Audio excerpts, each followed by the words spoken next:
A 96-year-old woman who was a secretary in a Nazi concentration camp is in custody in Germany tonight.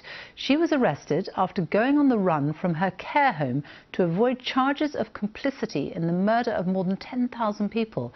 Irmgard Fürchner was just a teenager when she worked for the commandant of a camp in occupied Poland. Jenny Hill reports. It's taken nearly 80 years to get to this moment. But this morning, the elderly woman accused of complicity in mass murder didn't turn up for her trial.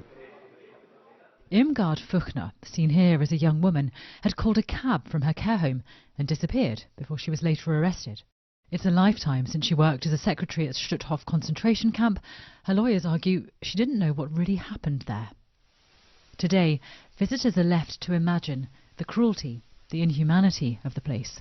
65,000 people were murdered here, hanged, gassed, shot, or simply left to succumb to the brutal conditions. I'm convinced that she knew everything, because every order from the chief commander of the concentration camp went over her desk, or she wrote it.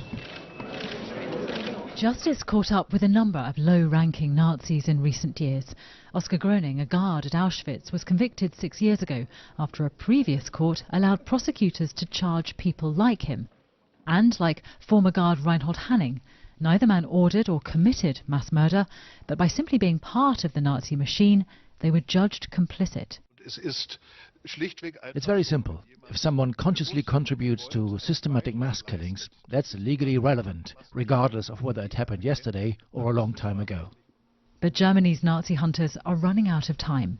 State prosecutors currently working on 8 other cases before age and infirmity bring to a close this, the darkest chapter of German history. Germany is still in many ways haunted by the horrors perpetrated in its name. These trials, a final opportunity to hear from the people who were there. It's about justice, of course. It's also about delivering a public record and a warning. Jenny Hill, BBC News, Berlin.